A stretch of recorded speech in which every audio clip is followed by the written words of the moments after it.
Subscribe करें और bell दबाएं ताकि कोई खबर रह न जाए।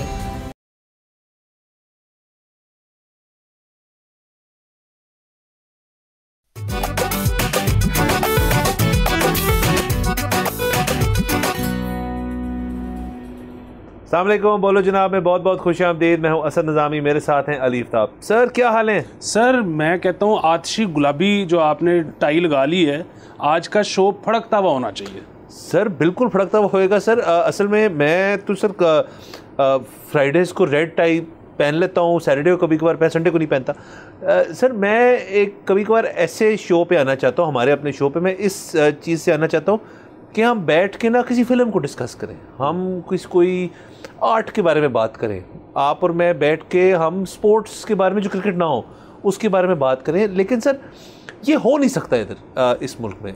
सर आज का दिन जो है वो इसी चीज़ की मिसाल है कि आज इतना कुछ हो रहा था सर। आपका पीटीआई का प्रोटेस्ट से लेके आईनी तरमीम से लेके इतनी चीज़ें जो हैं इन दी एयर, क्रिकेट के ऊपर भी हमने बात करनी है। तो मैंने सोचा सर ये कि कभी कभार सर एक रिलैक्सिंग डे भी होना चाहिए, लेकिन सर वो हो नहीं सकता हमारे मीडिया लैंडस्केप में फ़िलहाल। ये यकीनन, और आज आपने एक और बड़ी अच्छी बात की थी कि अगर कोई शख्स जिसने इलेक्शंस जो कि 8-9 फरवरी को हुए, उससे पहले अगर उसने पाकिस्तान की न्यूज़ फॉलो करना छोड़ दी, या वो सो रहे थे 6 महीनों से, वो सो रहे थे, और आज अगर वो गार में से निकल के आके हमें ये कहें कि जी बताओ क्या हुआ है पिछले 9 महीने में, तो हम एक्सप्लेन ही नहीं कर सकते। बल्कि यहाँ तक मैं अगर कहूँ कि हम उनको कहें कि आप हमारे शोज़ निकाल के देख लें सारे, वो शायद फिर भी सेंस ना बन सके उनके। हाँ, वो इंटरलिंक नहीं होंगे क्योंकि चीज़ें इतनी रैपिडली चेंज हो रही हैं।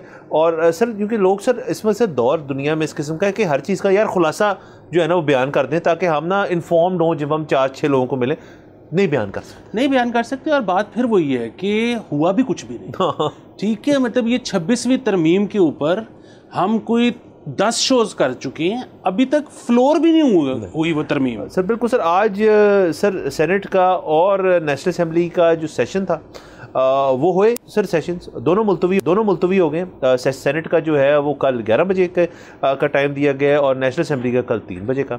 इस हद तक जो है सर इजाज़त मिल गई कि पार्लिमानी कमेटी में अब जो ड्राफ्ट्स हैं वो पेश हो गए हैं। अब ये जाएंगे सर आपकी जो फेडरल कैबिनेट है, और उसके बाद ये बाकायदा प्रेजेंट होगा, उसके बाद इस पर बहस होगी, उसके बाद आपको बहुत तकरीरें होंगी, एक सेशन चलेगा नेशनल असेंबली का। एक में तो ये चीज़ होने वाली नहीं है, कई शायद सेशंस करने पड़े। उसके बाद इसके ऊपर बाकायदा वोटिंग होगी और फिर ये मामला जो है आगे चलेगा। तो आपकी वाली बात जो है, ये सारा कुछ करने के बावजूद भी अभी तक हम इसके कोई करीब भी नहीं पहुंचे। और उसके साथ साथ अगर आप दीगर पार्टीज जो स्टेक होल्डर्स हैं, मौलाना Fazlur Rahman at the centre of everything है, उनका कल रात की अगर प्रेस कॉन्फ्रेंस जो बैरिस्टर गौर के साथ खड़े होकर उन्होंने बातें की, उसमें वो ये कहते हैं कि अभी भी जो है कुछ हमारे लोगों को अरेस्ट किया जा रहा है, और बैरिस्टर गौर साथ खड़े हुए थे, उनके भी पार्टी के कुछ लोग जो हैं उनको भी अरेस्ट किया जा रहा है और चीज़ें चल रही हैं। तो उन्होंने इस पर बड़ा एक स्टर्न स्टांस लिया कि जो मुफाहमत की पॉलिसी इस वक्त चल रही है और आपके साथ रल मिल के घुल मिल के सब कुछ करने के लिए अब तक हम राज़ी हुए हैं, ये चीज़ फ़ौरन चेंज हो जाएगी अगर हमारे लोगों के साथ आपने इस तरह करते रहे। सर मुझे ना वो एग्जैक्टली तो याद नहीं है, शायद मैं गलत पढ़ दूं, लेकिन मुनीर न्याजी साहब का एक शेर है कि मुनीर इस शहर पर आसेब का साया है कि क्या है, तेज़ तर है और सफ़र आहिस्ता आहिस्ता। सो ये हम जो देख रहे हैं, IMF के ऊपर भी इसी तरह हुआ कि हमने इतने शोज़ किए, और हुआ क्या है? हुआ ये है कि अब शायद पहली एक लांच आ गई है। ठीक है, बुनियादी बात ये है कि हमने लोगों को इतना फंसा दिया है इस चीज़ में कि डे टू डे पॉलिटिक्स के अंदर उनकी ज़िंदगी में उससे फ़र्क क्या पड़ता है किसी को नहीं अंदाज़ा। उनको शौक़ है इन्फॉर्म्ड होने का, उससे उनको मिल क्या रहा है, क्या उससे ज़िंदगी में उनकी उदासी या डिसअपॉइंटमेंट बढ़ती जा रही है। अब लोग ऐसे ऐसे प्रोटेस्ट का हिस्सा बन जाते हैं जिस कॉज का उन्हीं होता कि ये है क्या, बस उनको पता लगता है कि प्रोटेस्ट है तो वो पहुंच जाते हैं कि चलो ठीक है, ज़्यादा से ज़्यादा क्या होगा, सारी फट जाएगा। मतलब ये तो बिल्कुल सुसाइडल टेंडेंसीज़ हैं जो लोगों के अंदर आ गई हैं। मतलब आप देखिए कि ये जो तरमीम है इससे लोगों की ज़िंदगियों पर कितना को फ़र्क पड़ेगा। कि आप जब बैंकिंग अदालतें अलहदा हुई थी तो क्या उसके बाद से अदालत के सारे मसाइल अब आपको लोग ये कहते मिलते हैं कि अब तो अदालत में कोई मसला ही नहीं होता। जब नैब अदालतें अलहदा हुई थी तो तब क्या हुआ था कि लोगों ने कहा कि अब अदालतों के सारे मसाइल हल हो गए हैं। मैं आपको आज की खबर बता रहा हूँ कि सेनेट ने अप्रूवल दे दिया है कि ओवरसीज़ पाकिस्तानीज़ की अदालतें अलहदा कर दी हैं। अच्छा, उसके बाद क्या होगा कि हमारे अदालती सारे मसाइल दूर हो जाएंगे। फिर वही बात है, ये कॉन्स्टिट्यूशनल अदालत जब अगर बनने को जा रही है या अगर इसी सुप्रीम कोर्ट में से बेंच अलहदा होने जा रहा है कॉन्स्टिट्यूशनल कोर्ट्स का, फिर वही बात है, चलिए अच्छी बात है कि हुकूमत में स्टेबिलिटी अगर आ सकती है उससे, अगर है तो ये बिग इफ़। अवाम को क्या फ़र्क पड़ता है? सर एक तो अवाम को क्या फ़र्क पड़ता है, दूसरा मुझे एक बात नहीं समझ आती कि ये ख़बर क्या है कि हुकूमती जो सारे लोग हैं वो आए दिन कहते हैं कि जी हम जो है आईनी तरमीम पास कराने में करीब हैं, करीब पहुंच गए हैं। ये सर हम बच्चों को लेकर नथियाकली जा रहे हैं जो पीछे से पूछ रहे हैं कि पहुंच गए या नहीं। यार जब हो जाएगी, जब आपका सब कुछ पूरा हो जाएगा, उस दिन ये एक ख़बर सी होनी चाहिए कि जी ये अब ना ये चीज़ होगी, okay then we can have a debate about it कि यार उस ड्राफ्ट के अंदर जो तमाम चीज़ें थी, जो तमाम 16, 24, 23 जितने भी पॉइंट्स हैं जिन पे इत्तेफाक हो चुका है, अच्छा वो सारे पास हो गए, वो ब्लॉक का हिस्सा बन गए, ओके एक एक करके सर आप और मैं बैठेंगे और उनके ऊपर बैठ के बात कर लेंगे। ये जो लीडिंग अप टू वाली पॉलिसी है कि यार हम आपको ना आर बाय आर अपडेट दे रहे हैं, एक तो ये समझ नहीं। दूसरे से जो आपने बात की, ये एक बड़ा अजीबोगरीब मसला बन गया है कि देखें हम यहाँ पे कहते हैं, आप और मैं एग्री करते हैं, इत्तेफाक करते हैं कि यहाँ पे मईशत is the biggest issue, economy इस मुल्क का सबसे बड़ा मसला है। अच्छा, इकॉनमी के ऊपर आप कैसे आएंगे? आपके पास टाइम कब होगा? इकॉनमी के ऊपर IMF का लोन सिक्योर करना is not an economic issue, वो एक नीम पुलिट है जिसके बायस आपको पैसे मिलेंगे, उसके पैसों से आपने करना क्या है, वो एक इकोनॉमिक इशू है। अब यहाँ पे सर ये चल आईनी तरीम 10-12 दिन हो गए हैं, 2 हफ्ते हो गए, हम इसके ऊपर सारा दिन बात कर रहे हैं, सब वो इधर चले गए, उसको मिल लिया, ये कर लिया। अगले महीने कोई नया फ्लेवर होगा भाई कि हमने इसके ऊपर बात करनी है। उसके अलावा अब प्रोटेस्टिंग भी चल रही है, वो साथ साथ एक कंसिस्टेंट है। तो सर आपके पास टाइम कब है कि आप बैठ के 5-6 लाइक माइंडेड सही लोग जो हैं उसके ऊपर बात करें? और सब अंग्रेज़ी में कहते हैं समथिंग्स गॉट टू गिव। तो ये जो गिव है ये कहाँ से आनी है? ये आपको कोई IMF तो नहीं बतानी ना कि आप आपस में कैसे बैठे। मतलब ये तो प्रिंसिपल स्कूल वाला साहब हो गया कि जी आप ऐसा करें, दोस्ती करो, चलो, और ये चीज़ जो है ना, ये होमवर्क जो है सो ये करके लाओ। ये इस किस्म की सर चीज़ें जो हैं जब इस तरह देखने को मिलेंगी तो जाहिर है सर फिर आपके जो बाकी सूरत हाल है उसके ऊपर कोई तवज्जो ही नहीं है। बिल्कुल, ये जो आपने कहा ना कि ये इसका क्या मतलब है कि हम करीब पहुंच चुके हैं, वो जब भी कहा जाता है कि हम करीब पहुंच चुके हैं तो फिर एक इस किस्म का इल्ज़ाम लगता है जैसे कि आज भी शायद मौलाना ने लगाया है कि जी हमारे बंदे उठाए जा रहे हैं। सो शायद ये मतलब है कि अब करीब पहुंच रहे हैं। यहाँ पर कंसेंसस जो है उसके लिए जो हरबे और तरीक़ार इस्तेमाल किए जाते हैं अगेन इस वक्त जो हुकूमती पार्टियाँ हैं वो कह रही हैं कि जी ये नीड ऑफ द आवर है और इससे बेहतर कानून ही कोई नहीं और इससे बेहतर अमेंडमेंट ही आज तक कभी नहीं आई। ये हुकूमत हमेशा तो रहनी नहीं है। जब आज से 3, 5, 10, 15 साल बाद जब किसी और की हुकूमत होगी तब इन सारों को इस तरमीम में मसाइल नज़र आ रहे होंगे। सो ये बिल्कुल हम जो है ना सर्कल में चलते चले जा रहे हैं। सर सर्कल में जा रहे हैं। और सर आखिरी बात से लव्स कंसेंसस जो है ना, इसको तो पहले सर थोड़ा सा मज़ीद डिफ़ाइन कर लें। कंसेंसस बेसिकली होता है कि दो लोग जो एक अपोजिंग चीज़ के ऊपर बात कर रहे हैं वो एक ऐसे पॉइंट पे रीच करते हैं जहां वो दोनों एक दूसरे पे ओवरलैप कर जाते हैं और कंसेंसस क्रिएट हो जाता है। अगर आप दो अपोजिंग फोर्सेस नहीं है, आपने आपस में ही मुकी जा रहे हैं कि यार हमारा आपस में कंसेंसस हो गया, अच्छा अब हम क्या करें? आपका अगर आपस में कंसेंसस हो गया तो that is irrelevant at this point. भाई जो लोग वो बाकी हैं, जिसमें PTI भी है, जिसमें JUI भी है, जिसमें पीपल्स पार्टी भी है, उनके साथ आपने बैठ के एक यूनिफॉर्म कंसेंसस करना है। चंद पॉइंट्स पे नहीं, तमाम मुद्दे पे ये पास हो जाएगा। ले सर मैंने आज सॉल्व कर दिया मसला, बैठ के बात कर ले, आधी उनकी मान लें, आधी अपनी मनवा लें, ये कर लें। अब ये अगर आर्ट ऑफ द पॉसिबल है ना सर, अगर ये हो सकता है तो ये परसों पास हो चुकी होती। इसका मतलब है ये नहीं हो रहा ना, देयर इज़ नो कंसेंसस। जो जब कंसेंसस आ जाएगा फिर let's have a debate about it. बिल्कुल। तो सर 12 ये सर सियासी कुछ नहीं, जाहिर है कल भी सेशन है तो हम कल रात को भी यहाँ पे होंगे और उसके बारे में तब बात करेंगे क्योंकि करनी है बात उसके बारे में। अब सर चलते हैं क्रिकेट के ऊपर। वाह, मुबारक हो सर। सर आपको बहुत मुबारक हो सर। 3 साल बाद 3 टेस्ट सीरीज़ साल बाद जो भी इसको कह लें, पाकिस्तान जो है एक मैच जीता है। बहुत बहुत मुबारक हो। अगला वाला आई होप इतनी लेट ना आए। उसके अलावा सर मैं ये भी देख रहा था दोनों जो हमारे स्पिनर्स हैं उन्होंने एक और रिकॉर्ड भी कायम किया सर। 1972 के बाद किसी टेस्ट मैच में 2 स्पिनर्स या एक पेयर ऑफ बॉलर्स ने 20 की 20 विकेटें जो हैं वो खुद ले ली हैं, तो ये बहुत बड़ी बात है। बाकी आप ये देख लें कि अब ट्विटर पे और बाकी जगहों पे एक कंपैरिजन ड्रॉ हो रहा है कि देखें जी फिर बाबर, शाहीन और नसीम को, नसीम बेचारा एम ही रगड़ा जाता है, मुझे उस पर मैं बात शायद पूरी तरह बैठती नहीं है कि देखें जी इनकी जो अंदरूनी सियासत थी, टीम का मोराल नीचे था, टीम फोकस ही नहीं कर पा रही थी क्रिकेट पे। जैसे ही ये निकले हैं वहाँ से तो टीम कितना बेहतर होगी। यार एक मैच हुआ है, काम डाउन। हाँ ये बात ज़रूर है सर कि अब आप थोड़े से कंसिस्टेंट रहें। अगर तो आज के दिन इस मुल्तान वाले टेस्ट के बाद, अगला पिंडी में है मेरे ख्याल में, अगर तो इसके बाद ये हो रहा है कि बाबर, शाहीन और नसीम जो हैं उनकी जो लॉबी अलर्ट से वो पहुंच गई है खटखटाने पीसीबी का दरवाज़ा कि जी अगले मैच में इनको डालें, ये बहुत ज़रूरी है। तो एक तो वो बात जो है वो ज़रा इरेलेवेंट सी होगी एट दिस पॉइंट, क्योंकि वो मैच बड़ी ज़बरदस्त तरीके से हम जीते हैं। अगर तो इस चीज़ को मान लिया जाएगा दैन सर ये मेरे लिए लास्ट स्ट्रॉ है, फिर there is no hope for cricket. अगर आपका एक फार्मूला चल पड़ा है वो, और एक मैच के लिए mind you, for what ever reason, तो उसको अपना के ओन इट, डजेंट मैटर अगला मैच आप हारे, बुरी तरह हारे, डजेंट मैटर, हम इसको याद करते हैं। सर मुझे तो ना आज हंसी भी नहीं आ रही, ये मुझे मज़ाहिया भी नहीं लगी बात। उसकी वजह ये है कि आज आपने मुश्किल, मतलब इस टेस्ट मैच में थोड़ी सी मुश्किल पिच बनाई और पाकिस्तान मैच जीत गया। सो हम 3 दिहाइयों से जो एक चीज़ कह रहे हैं कि यार अपने बॉलर्स को भी इंसान समझें, सिर्फ अपने बैट्समैन के लिए आप जो पिचेस बना देते हैं, मतलब हमने वसीम अकरम, शोएब अख्तर कैसे कैसे लेजेंड ज़ाया कर दिए, अजमल का कंधा उतरवा दिया, उससे इतने फ्लैट पिचेस पे बॉलिंग करवा के। बात ये है कि आज मैं तो ये कहता हूँ कि ये तो ज़ाहिर है किस्मत की बात होती है, एक मैच आप जीत भी सकते हो, हार भी सकते हो, लेकिन आप जीत गए हो, मुबारक हो, हार भी जाते, ये पॉलिसी कभी नहीं ख़त्म होनी चाहिए कि अब हमने फ्लैट पिचेस नहीं बनानी।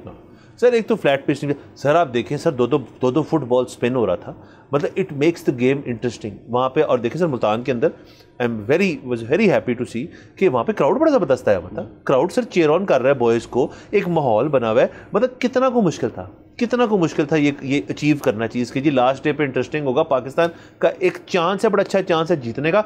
वहाँ पे सर एक ही बॉलर ने 7 विकेटें ले गया वो, तो सर ये इंटरेस्टिंग चीज़ें होती है ना। अभी हाईलाइट रील कितनी मज़ेदार है, ये आने वाले सालों में हम देखेंगे और खुश होंगे इस चीज़ से। दूसरी सर ये बात कि आप ना सिर्फ ये ना करें कि पिचों पे ये करें कि आप मुश्किल पिचेस बनाएं और उसके ऊपर बॉल स्पिन भी करें और मतलब बॉलर्स को ज़रा एडवांटेज हो, उसके अलावा आप नए प्लेयर्स क्यों नहीं और ला रहे।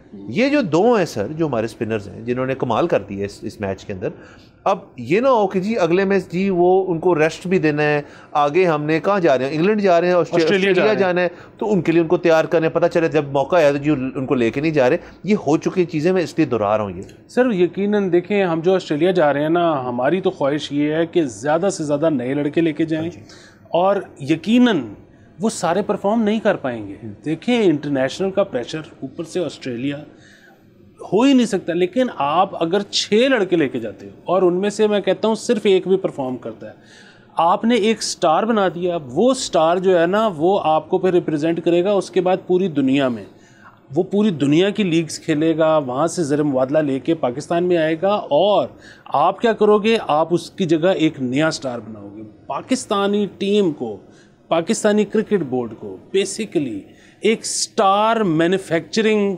एंटिटी होना चाहिए, एक स्टार मैन्युफैक्चरिंग फैक्ट्री बन जाना चाहिए। हम मतलब बड़े प्लेयर निकालें। सर मैं उसी दिन बैठ के देख रहा था जो fast bowler Indian Ishant Sharma, तो उसका अब तो खैर आई थिंक वो रिटायर हो गया या हर फॉर्मेट में नहीं खेलता, तो उससे सवाल पॉडकास्ट पे था, पूछा जी कि ये कहा जाता है और क्या आप इससे इत्तेफाक करते हैं कि पाकिस्तान के अंदर कोई एक यूनिक कैपेसिटी या कैपेबिलिटी है कि वो बड़े से बड़ा फास्ट बॉलर निकालते हैं। तो आप दुनिया के टॉप 10 ले लें सर, उसमें हमारे ग्रीन फ्लैग माशाल्लाह बहुत जगह पे, और बड़ी फ़ख्र है हमें इस चीज़ पे। उसने ईशांत शर्मा से पूछा क्यों, वो कहता है यार क्योंकि जो एक हेल करता है फ्रॉम पंजाब एक बॉलर, पंजाबी वो कहता है स्ट्रक्चर ही और होता है, कहता है उनका बॉडी स्ट्रक्चर, उनकी बचपन से खुराक वगैरह सारा कुछ it's very different than ours. कहता है आप अगर हमारे फास्ट बॉलर्स कुछ पंजाबी ले लें इंडियन की, जिसमें कपिल देव शामिल है, तो कहता है कि एक यूनिक उनके अंदर कैपेसिटी है कि वो हर कपल ऑफ ईयर्स के बाद चर्न आउट करते रहते हैं। सर अब मुझे बता दें, शाहीन को छोड़ दें और नसीम को छोड़ दें, हमने और मतलब हमने वो जो ग्रेट है, जो आप दुनिया जहाँ पे मान रही है कि यार इसकी पेस देखो, इसका मतलब शाहीन और Naseem in their own capacity are good bowlers, but pace तो मेरे ख्याल में सिर्फ इस वक्त हारिस के पास है जो 90+ है।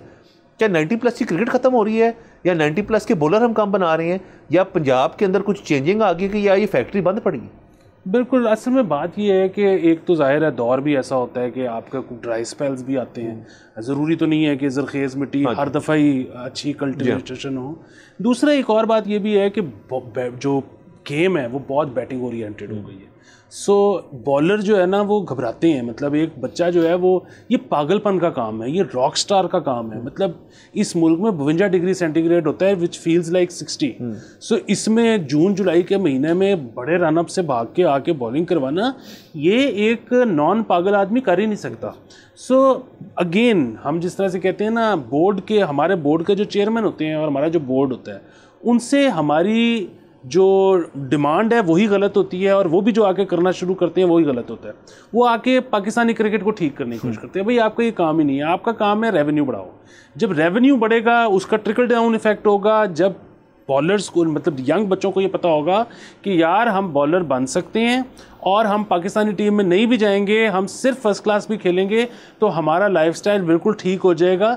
तो फिर ज़्यादा से ज़्यादा लोग ऑप्ट करेंगे। बेसिकली ज़्यादा बॉलर आ रहे थे और अब कम आ रहे हैं, तो उसकी सबसे बड़ी वजह ये है कि अब बच्चा नहीं बनना चाह रहा। अब आपको एड्रेस करना पड़ेगा उन इश्यूज़ को जिनकी वजह से वो ये नहीं बनना चाह रहा। बिल्कुल सर। बहरहाल सर ये तमाम बातें क्रिकेट की। एक और बात है सर, शायद हम ब्रेक के बाद रोल ओवर कर लें थोड़ा सा, यहाँ पे जाना है हम ब्रेक के ऊपर। लेट्स टेक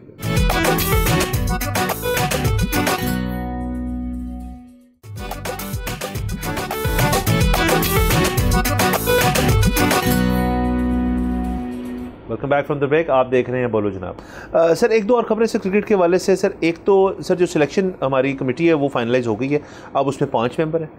तो ये भी एक अच्छी चीज़ है। एक ज़रा कम लोग एक ही यूनिफाइड चीज़ के ऊपर जा रहे हैं। उसमें हसन चीमा है, उसमें आकिब जावेद हैं, अलीम डार हैं, असद शफीक हैं। तो ये सारे, अजहर अली सॉरी, तो ये सारे जो हैं ये अब सिलेक्शन के ऊपर काम करेंगे, विच इज़ गुड। कि मतलब हम तो हमेशा से कहते हैं कि यार 11, 12 और नॉन वोटिंग वाले जो हैं उन सबको कंसोलिडेट करके, कंसाइज करके आप 5 पे लें। एक ये खबर है। दूसरा सर चैम्पियंस ट्रॉफी के ऊपर बात करना बहुत ज़रूरी है और इसका एक लिंकेज बनता है SCO समिट से। सर एक तो हमारी तैयारियाँ पूरी चल रही हैं गद्दाफी स्टेडियम के ऊपर। सर PCB ने बुध के रोज़ बाकायदा प्रेस कॉन्फ्रेंस के तहत ये इन्फॉर्म किया कि सीटिंग कैपेसिटी तकरीबन 22 हज़ार से 34 हज़ार तक ली जा रही है। व्यूइंग एंगल इंक्रीज़ किया जा रहा है ताकि लोगों को ज़रा अच्छे क्लोजर व्यू मिले। गद्दाफी स्टेडियम की आपको एक बड़ी नई ज़बरदस्त लुक मिलेगी। सेम गोज़ फॉर कराची का stadium and same goes for Pindi का स्टेडियम जहाँ पे हालांकि कम काम हो रहा है, गद्दाफी में तो टोटल ओवरऑलिंग हो रही है, विच इज़ वेरी गुड। एक तो ये होगी। चैम्पियंस ट्रॉफी का सर अभी तक सबसे बड़ा और बुनियादी मसला ये है कि 8 टीमें जो हैं शरीक हो रही हैं। इसके अंदर एक टीम जो है जो कि इंडिया है, उसके ऊपर अभी तक एक सवाली निशान है, आया वो आएंगे या नहीं। SCO समिट की साइडलाइंस के ऊपर एक जो बुध के रोज़ ही शायद जो एक लंच दिया गया था बिफोर द समिट स्टार्टेड, उसके ऊपर ये तस्वीरें भी मौजूद हैं। जयशंकर साहब जो आए हुए थे वो बैठे हुए थे सागदार साहब के साथ, और कहा जा रहा है उसमें मोहसिन नकवी साहब की भी उनसे कोई बात हुई है और क्रिकेट के ऊपर भी बात हुई है। मतलब ये अगेन ये रिपोर्टिंग है, इसके ऊपर बाकायदा तौर पे तस्दीक शुदा है नहीं है और होनी चाहिए। लेकिन बात एक तो मैं ये कह रहा हूँ, दूसरा इंडिया ने इसके ऊपर तरदीद भी पेश की है कि क्रिकेट के ऊपर कोई बात नहीं हुई, अभी तक हमने फैसला नहीं लिया। पाकिस्तान ने सर एक ज़बरदस्त किस्म की ऑफ़र जो है वो भी की है। वो इस तरह से उन्होंने की है और ये आप इस पर ज़्यादा रोशनी डाल सकते हैं कि वो कह रहे हैं जी कि आप सारे मैचेस लाहौर में खेलें और लाहौर से मैच खेल के आप वापस चले जाए इंडिया, और आप इस तरह का बना लें कि हम आपके सारे मैचेस, लेकिन आएँ ज़रूर अमृतसर से आएँ, मैच खेलें, वहीं से वापस, और मतलब कैंप कर लें उतनी जब तक चैंपियंस ट्रॉफी है तो अमृतसर में कैंप कर लें। ये तो सर एक बड़ी अच्छी एक काविश है हमारे, अगर ये उनको प्रपोज किया गया, ये तो बहुत डूएबल है। अगर इस सब के बावजूद BCCI का सर मौक़िफ़ इसके ऊपर यह है कि जी हमारे हाथ में नहीं है, ये एक हुकूमती मैंडेट है और हुकूमत फैसला करेगी कि आया इंडियन प्लेयर्स क्या आएंगे या नहीं आएंगे। सर मेरे ख्याल में इंडिया को यहाँ आए हुए आखिरी दफ़ा 2008 में सीरीज़ हुई थी और 2012 में शायद हम लास्ट गए थे, और ज़ाहिर वर्ल्ड कप के दौरान भी वो चल अभी जो था, तो बताओ तो इससे बहुत साल हो गए हैं कि मतलब कोई बायलैटरल सीरीज़ जो है वो हुई नहीं। तो ये चैंपियंस ट्रॉफी जैसे SCO एक आइस ब्रेकिंग पॉइंट था, उस तरह एक अज़रबैजान में एक मुलाकात है जो शहबाज शरीफ साहब की मोदी साहब से होनी है, वो भी अच्छी चीज़ है। और तीसरा ये चैंपियंस ट्रॉफी सर एक आइस ब्रेकिंग का, डिप्लोमेसी का कितना एक अच्छा मौका है। जी ये बहुत ही अच्छा आइडिया है जिसने भी पेश किया है। उसकी वजह ये है कि 1 घंटा भी नहीं लगता अमृतसर से कज़ाफ़ी स्टेडियम आने में। तो ये बहुत अच्छा है। दूसरी चीज़, अब हालांकि हम जो है वो मतलब मैं ज़ाती तौर पे कोई बहुत मियां नवाज शरीफ साहब का फ़ैन नहीं हूँ, लेकिन उन्होंने एक बहुत अच्छी बात की। उन्होंने कहा है जी कि माजी जो है ना वो बहुत तारीख है, तो माजी को छोड़े मुस्तकबिल की बात करें। ये उन्होंने की है इंडिया से ताल्लुकात के ऊपर। अच्छा देखिए, मेरा तो अपना ज़ाती तौर पे यही ख्याल है कि कतई नज़र इससे कि ताल्लुकात ठीक होने जा रहे हैं या नहीं, हमने अपने हिस्से की शम्मा जलाते रहना है। और यहाँ पर भी जो जी शऊर लोग हैं और बॉर्डर के उस पार भी जो जी शऊर लोग हैं वो ये समझते हैं कि ख़ित्ता जो है वो लड़ाई के साथ तरक्की नहीं कर सकता, ख़ित्ता दोस्ती के साथ तरक्की करता है। अच्छा बात ये है कि लेकिन हमारे जो सियासतदान होते हैं अमूमन वो बात नहीं करते जब तक दूसरी तरफ से भी कोई इशारा मिला ना हो। सो अगर मैं ये दिस इज़ एन अजम्पशन कि अगर मियाँ साहब ने इस तरह की बात की है तो चाहे वो तुर्कमानिस्तान में हो, चाहे वो SCO में हो, चाहे उनकी वैसे कोई गुफ्तगू टेलीफोनिक हो किसी के साथ, वहाँ से भी कुछ उनको इस तरह के इशारे मिले होंगे। है बिल्कुल। तो मियाँ साहब ने भी एक ऑन द रिकॉर्ड इस तरह की बात की है। ख्यालात तो उनके हमें हमेशा से पता है कि वो इंडिया से दोस्ती चाहते हैं, लेकिन ऑन रिकॉर्ड इस तरह की बात करना इसका मतलब है वहाँ से भी कुछ है। सो मुझे हालात बेहतरी की तरफ जाते नज़र आ रहे हैं। खुदा ना खास्ता कोई मसला हो जाए तो ये एक अलग इशू है, लेकिन मैं बहुत पुरुमीद हूँ सर। बिल्कुल, और सबको सर होना चाहिए। और अब आई थिंक वो वाला रेटरिक जो है वो वैसे ही डाई डाउन कर रहे हैं sir. Need of the hour तो यही है ना कि एक खिता जो SCO ने भी रिप्रेजेंट किया कि ये खिता स्ट्रॉन्ग है, मतलब ये दुनिया के अंदर ये एक सर्टन अपनी इकोनॉमिक बेनिफिट्स भी लेके साथ चलता है, और ये अपने कुछ स्ट्रेटिजिक बेनिफिट्स भी साथ लेके चलता है, अपने कुछ मिलिट्री बेनिफिट्स भी साथ लेके चलता है। और उस वजह से अब वक्त तो यही है कि आप जी एक दूसरे के ऊपर एक पीस का दौर लाएं, एक दूसरे के रिसोर्सेज जो है उनको यूज़ करें, और आप जो असल आपकी एक मुकाबला है जो वेस्ट के साथ, वो आप एक मुश्तरका तौर पे एक फ्रंट को जो है उसको लीड करें। तो नथिंग लाइक इट सर। बिल्कुल, मतलब आप देखिए ना कि ब्लूमबर्ग वगैरह के आदाद-ओ-शुमार के मुताबिक 2050 में चाइना और इंडिया दोनों इंडिविजुअली सरपास कर चुके होंगे अमेरिका को इकोनॉमी में। तो मतलब हमारे अगर बस आपस में अगर ताल्लुकात ठीक हों तो यहाँ पे इतना बिज़नेस जनरेट होना है कि मतलब हमें को बहुत ज़्यादा शायद मेहनत भी करने की ज़रूरत नहीं है, हमने बस तरक्की कर जानी है। तो बस हालात ठीक होने चाहिए सर। और सर एंड में हम बड़ी तनकीद करते हैं सियासतदानों पे और हमारे जो हुक्मरान हैं उनके ऊपर, लेकिन सर हुक्मरान जो सही सर नौयत का होता है दुनिया भर में जो हमने देखे हैं, जो मतलब हिस्ट्री बुक्स में जो है वो कभी भी इस ज़हनियत से नहीं आते कि फल खाना है तो पौधे लगाने आते हैं। वो कहते हैं पौधे जो लगा के जा रहे हैं फल ये बाकी सारे खाएंगे। तो सर ये और मैं बता रहा हूँ जो ये वाला पौधा लगाएगा, अब फ़र्ज़ करें, और उसके बाद अगर मतलब मैं अमन-ओ-मान खित्ते की बात कर रहा हूँ, नॉट सिर्फ इंडिया, तो ये वाला पौधा लगा के जाएगा वो फिर बाद में, और जो फल हम नहीं खाना है बैठ के तो हम दुआएं देंगे सर, सीधी सी बात है, यकीन। तो बारह सर ये तमाम बातें सर रही हमारी क्रिकेट के ऊपर। सर अब आपको मुझे ले जाना पड़ेगा सर वापस FBR और मुझे पता है आप खुश भी होते हैं सर। मैं हाँ, आजकल तो एक्सटेंशंस का दौर है तो मैं खुश हूँ। हाँ सर, और केक नहीं कट रहा। अगर तो आप केक किस चक्कर में जा रहे थे सर, तो सर दो खबरें। पहली तो सर ये कि हमने इसी शो पे कहा था कि जब पहली एक्सटेंशन मिली थी 1 से 14 तक, तो कि और मैंने और आपने हमने कहा था कि क्योंकि ट्रेडर्स जो हैं वो 31 डिमांड कर रहे हैं, तो जो सिविलियन लोग हैं इनकम टैक्स जिन्होंने देना होता है वो भी डिमांड करेंगे 31 तक। तो FBR का 14 तारीख के बाद नोटिस आ गया जी 31 तक है। तो जिन्होंने भी सर 1 से पहले किया था यार 1 महीने नहीं मिल गया तो हमने क्यों इतनी जल्दी कर दिया, तो चले इररिलेवेंट एट दिस पॉइंट। दूसरी सर जो ज़्यादा ख़तरनाक खबर है वो ये है कि जो ट्रेडर्स को टैक्स नेट में लाना था वो बड़ी ज़बरदस्त चीज़ है, आप ज़रूर लें। मसला ये है कि फ़िगर्स जो है वो ये चीज़ बिल्कुल बयान नहीं कर रहे, वो इनफैक्ट ये कह रहे हैं कि उसका फेलियर रेट जो है वो 99.9% है, कि आपने 0.01 जो ट्रेडर है उसको आप लेकर आए, मतलब इजाफी आई एम अज्यूमिंग उसको लेकर आए हैं पिछले साल जो टारगेट था उसको, सॉरी। तो सर ये जो टैक्स नेट है, ये तो सर जो हमने माइक पहना हुआ है उसकी जो जाली नहीं होती सर, ये तो उतना सा नेट लग रहा है सर मुझे। तो इसको अब बढ़ाने के लिए इनको बड़े सख्त इकदाम लेने पड़ेंगे सर, लेकिन ये कोई इतनी ओवरनाइट काबू करने वाली चीज़ है नहीं सर। ये बहुत बड़ा मसला हो गया है। नंबर 1 तो ये कि टारगेट अचीव नहीं हुआ, ये तो प्रॉब्लम नंबर 1 है। प्रॉब्लम नंबर 2 ये है कि जो आपकी नौकरी पेशा कम्युनिटी है उसमें गमो गुस्सा और बढ़ गया कि जी वो तो दे नहीं रहे, हमसे आप निकलवा रहे हैं, हम सौतेले। अब ये प्रॉब्लम नंबर 2 है। प्रॉब्लम नंबर 3 ये है कि IMF ये कहता है कि अब अगर आपने अगले 75 दिनों में 22 अरब रुपया इकट्ठा ना किया ताजरों से तो हम आपकी नेक्स्ट ट्रांच को मुश्किल में डाल देंगे। ये आपका प्रॉब्लम नंबर 3 आ गया। सर मैं यहीं रोकूंगा आपको, आपने 3 प्रॉब्लम्स बयान किए हैं, यहाँ पे जाना है हमने ब्रेक के ऊपर, ब्रेक के बाद इन 3 प्रॉब्लम्स के ऊपर बात करेंगे। Let's take a break.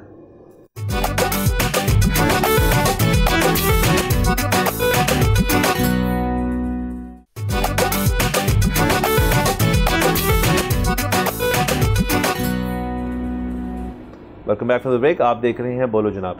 Sir आपने 3 मसाइल बयान किए थे, ब्रेक से पहले उनके ऊपर बात करते हैं। जी, ये 3 मसाइल हैं और चौथा मसला ये है कि हमें इसका कोई तरीक़ाकार नज़र नहीं आ रहा। उसकी वजह ये है कि इन द फर्स्ट प्लेस ये ताजिर दोस्त स्कीम तो इंट्रोड्यूस ही नहीं करानी चाहिए थी। बात ये है कि आपने नौकरी पेशा दोस्त स्कीम क्यों नहीं रखी। आपने उनको कहा जी कि पूरी दुनिया में इतने % टैक्स होता है तो आप भी इतने % टैक्स दें, चाहे हम उसके बदले में आपको सर्विसेज प्रोवाइड करते हैं या नहीं करते।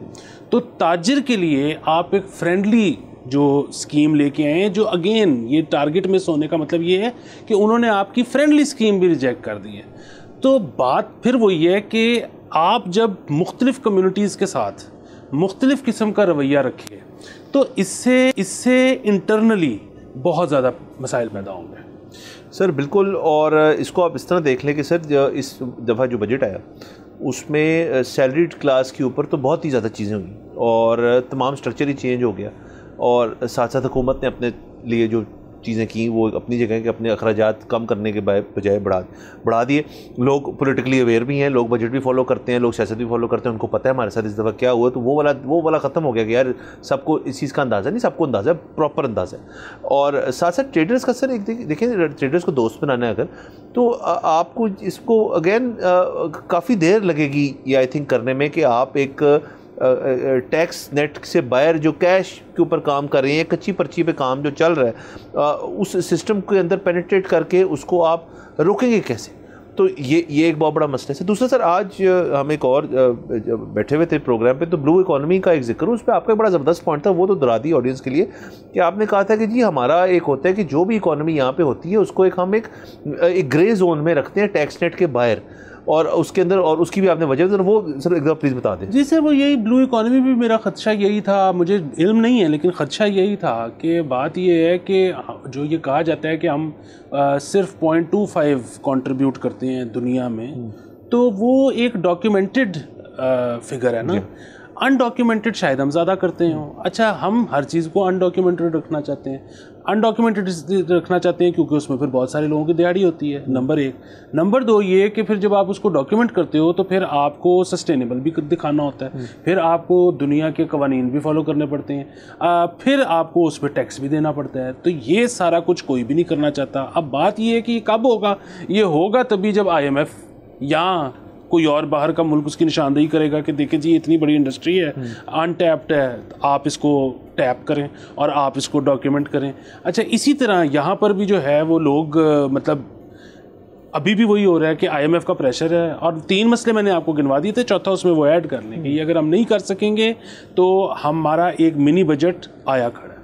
बिल्कुल सर। तो सर ये तमाम यार को भी इसके ऊपर बहुत ज़्यादा नज़रसानी करनी पड़ेगी कि अगर एक टारगेट मिस हो रहा है, और इस दफ़ा जिस साल हमें कहा था कि डेटें आगे नहीं होंगी, वो 2 एक्सटेंशन तो मिल चुकी हैं, अब तीसरी पता नहीं मिलती है नहीं। आई डोंट नो कितना बंदा अब मोटिवेट होएगा ये करने को, क्योंकि एक्सटेंशन का तो यही मतलब होता है ना सर कि हम आपको 15 दिन और दे दिए, 15 दिन और दे दिए, तो उसके अंदर बंदा तो फिर डीमोटिवेटेड है। अब बिल्कुल सर, फिर इसमें ये बड़ा मसला है कि हमारा जो सॉफ्टवेयर है वो इतना मुश्किल है और वो इसमें इतने बग्स हैं।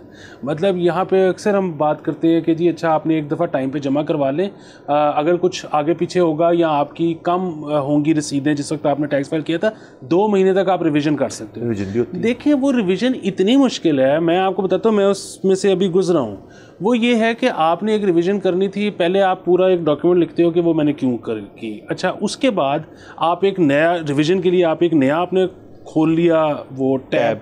अब उस टैब पे वो बार बार पुराने जो आपकी अनरिवाइज्ड थी वहाँ से फिगर्स उठाता चला जाता है। अब वहाँ पे आपको फिर किसी और हेड में वो जो रिवीजन करनी थी ना, वो रिवीजन इस तरह होती है कि आप किसी और हेड में कुछ पैसे डालते हो और उसमें आप दोबारा एक नोट लिखते हो कि जी ये मैं गलत लिख रहा हूँ, मैं जानबूझ के ये गलत लिख रहा हूँ क्योंकि मुझे ये रिवाइज नहीं करने दे रहा। सो ये कोई तरीका है। सर इसके अंदर बेसिकली तो एम्प्लॉय करें किसी अच्छे सर सॉफ्टवेयर के वजह से। मुझे बताएं बाकी दुनिया में टैक्स क्यों फाइल इतनी आसानी से हो जाता है? ये अमेरिका में मेरे ख्याल में ऐसा मसला नहीं होगा का, या यूएई में या कहीं भी सर दुनिया में जहाँ ऐप के थ्रू करना है सॉफ्टवेयर के थ्रू, वो सॉफ्टवेयर तो बहुत इजी टू यूज़ होना चाहिए। सर मेरे ख्याल में आधे से ज़्यादा लोग या काफ़ी तादाद लोग इस तरह, क्योंकि जो जब खोलते होंगे और वो इतना कोई जो सॉफ्टवेयर है हमारा वो कितना ईजी ऑन दी आइज़ भी नहीं है। मतलब आप खोलें, मतलब छोटा सा वहाँ पे एक मैस्कॉट हो, जी मैं आपको समझाता हूँ कैसे करना सारा कुछ, और उसको आसान कर दें। और मैं यहाँ पे नाम नहीं लेना चाहता ब्रांड्स के, कंपनीज़ के, लेकिन आपके जो आयरिस सॉफ्टवेयर उसके ऊपर आपके तमाम मोबाइल ऑपरेटर्स नहीं हैं। सो जो मोबाइल ऑपरेटर उस पर नहीं है, अगर आपकी सिम उसकी है तो आप तक आपका वेरिफिकेशन कोड ही नहीं आता, आपका अकाउंट ही नहीं बनता। सो अब ये इतने बेसिक मसाइल हैं, मतलब मैं ख्याल में पूरी दुनिया में कोई ये पूछता भी होगा कि आपका मोबाइल ऑपरेटर कौन है। वो सीधा सीधा कहते होंगे कि आपका नंबर क्या है, आप नंबर देते होगे, आपको टेक्स्ट मैसेज आ जाता होगा वेरिफिकेशन का।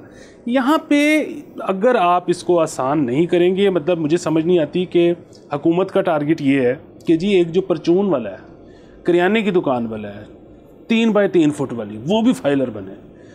बिल्कुल ठीक है, वो कैसे बनेगा? मतलब सबसे पहले तो ये डाटा निकालना पड़ेगा कि वो लोग इतने पढ़े लिखे हैं, क्या वो खुद से इस्तेमाल कर सकते हैं या उनको 5-10 हज़ार रुपये पे एक टैक्स लॉयर करना पड़ेगा।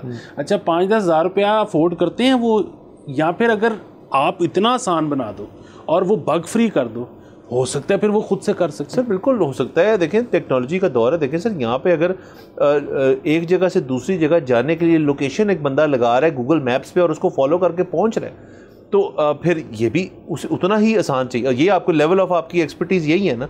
या आप व्हाट्सएप पे कॉम्प्लिकेटेड किस्म की चीज़ें कर रहे हैं कि एक विंडो में आप डॉक्यूमेंट भेज रहे हैं, एक में वीडियो अपलोड हो रही है, एक में आप तस्वीरें भेज रहे हैं, ग्रुप्स बन रहे हैं, ये सब कुछ आगे सबको करना, तो इसको भी इतना आसान बना दें। और सर दूसरा बताऊँ कितना को मुश्किल होगा कि जैसे होता है कि जी आप ना स्कैन करके हर ये वाली चीज़ जो है ना, जो आपकी मतलब क्रेडिट कार्ड स्टेटमेंट्स हैं, बैंक स्टेटमेंट हो गई, अव्वल तो ये होना चाहिए कि बैंकों को आपको ये चीज़ वैसे ही डिजिटाइज करके दे देनी चाहिए, आप उसको अपलोड करें और आप सबमिट दबा दें।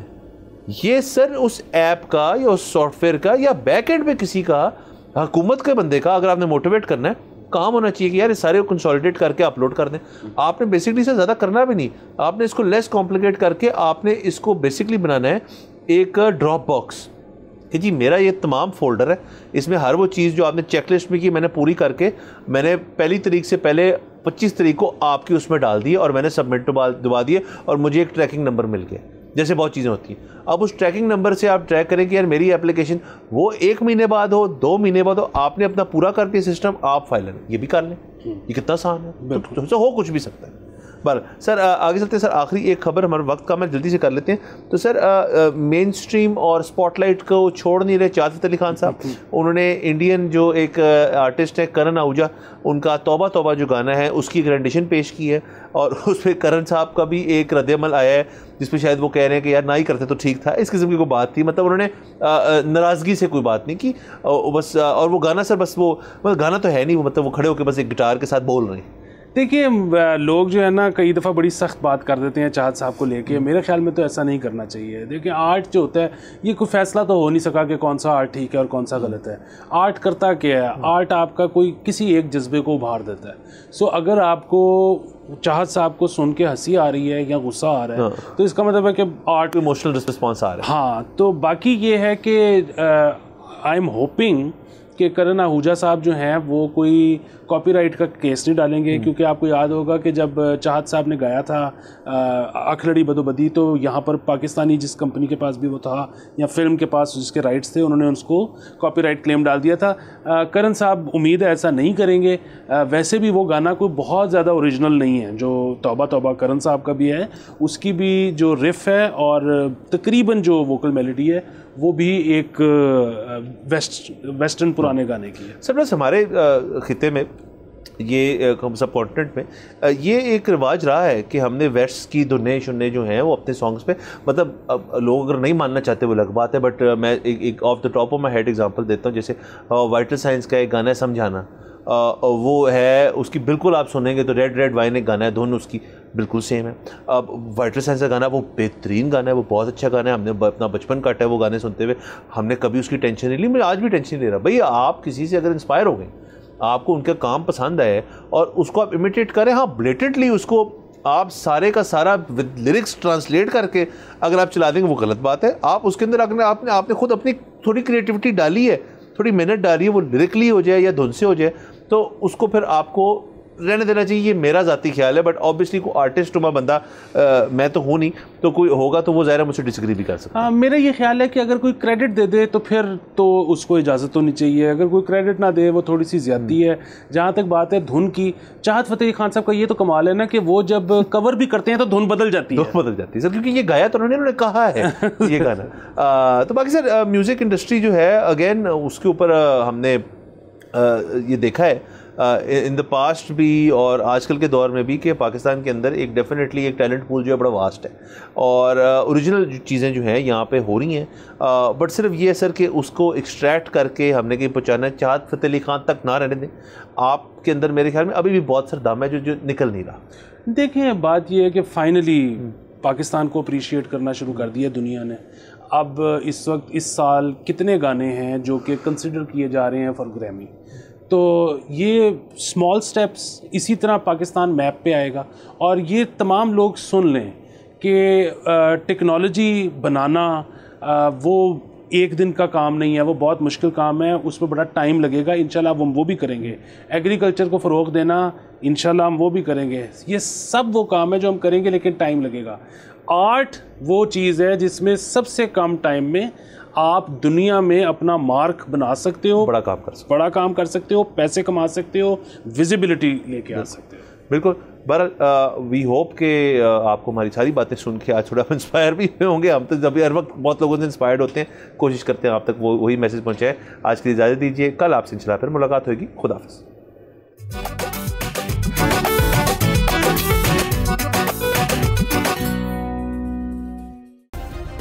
सब्सक्राइब करें और बेल दबाएं ताकि कोई खबर रह न जाए।